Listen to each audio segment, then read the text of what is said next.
حضرت امام حسین شہید کر دیے گئے، ان کا خاندان شہید کر دیا گیا۔ صرف 14 سال کے امام زین العابدین رضی اللہ تعالی عنہ اس حادثے میں، اس واقعہ میں جو ہے وہ بچے، اور سب سے زیادہ دکھ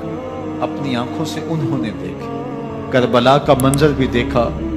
کوفے کا دارالعمارہ بھی دیکھا، اور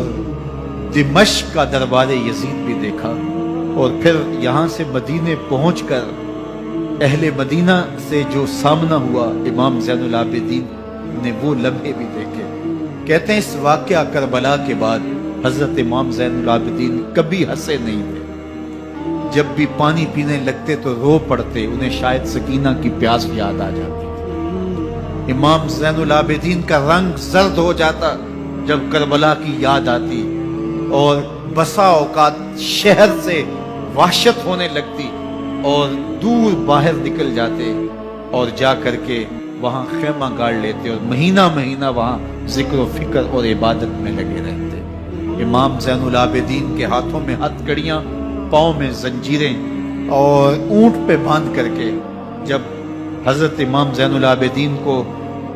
شہیدوں کی لاشوں کے قریب سے گزارا گیا تو غشی پہ غشی طاری ہو رہی تھی امام زین العابدین پہ، اور وہ گھڑیاں بھی امام زین العابدین پر کتنی دردناک تھی کہ جب شہزادیاں اونٹوں کے ساتھ باندھی گئی تھی اور امام زین العابدین اپنے بابا کا سر اپنے سامنے چلتا ہوا دیکھتے تھے، اور یہ دردناک لمحے کہ جب رات کی گھڑی آئی تو زینب سلام اللہ علیہ نے دیکھا کہ زین العابدین کے آنسو نہیں تھمتے اور ان کو غشی پہ غشی آتی ہے، تو وہ آگے بڑھ کے ان کو اپنی آغوش میں سمیٹتی ہیں اور کہا زین العابدین کیا ہوا؟ کہا کہ پھپھو جان اگر ہو سکے تو بابا کا سر کچھ دیر کے لیے میری گود میں نہیں آ سکتا ہے۔ وہ وقت بھی امام زین العابدین پہ آتا جب زخم اور درد اور دکھ حد سے تجاوز کرتے ہیں تو زین العابدین مدینہ کی طرف منہ کر لیتے ہیں اور حضور کی بارگاہ میں ہوا کے ہاتھوں پیغام بھیجتے ہیں، ان نلت یا ریح الصبا یوما الی ارض الحرم بلغ سلامی روزتن فیہا النبی المحترم یا رحمتا للعالمین ادرک لزین العابدین محبوس عید الظالمی فی الموکب والمزدحم۔ امام زین العابدین نے یہ سارا دردناک منظر اپنی آنکھوں سے دیکھا اور یہ سارے دکھ سہے۔ امام زہری کہتے ہیں کہ ولید کے زمانے میں دوبارہ امام زین العابدین کو پکڑ لیا گیا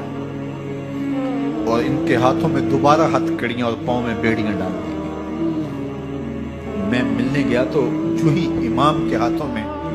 ہتھ کڑیاں دیکھی تو میرا دل ڈولنے لگا اور میری آواز گلے میں دب گئی اور آنسو تھے کہ تھمتے نہیں تھے۔ تو امام زین العابدین نے مجھے دیکھا تو مجھے تسلی دیتے ہوئے کہا زہری کیا ہوا تمہیں؟ تو میں نے کہا حضرت کربلا میں تھوڑے دکھ دیکھے تھے اور اب یہ حالت مجھ سے دیکھی نہیں جا رہی۔ تو امام زین العابدین نے ان زنجیروں کو اور ان ہتھ کڑیوں کو جن سے آپ جکڑے گئے تھے جھٹکا دیا، لوہے کی زنجیریں ٹوٹ گئیں۔ کہا زہری ہم اللہ کی تقدیر پہ راضی ہے ورنہ یہ زنجیریں کیا ہوتی۔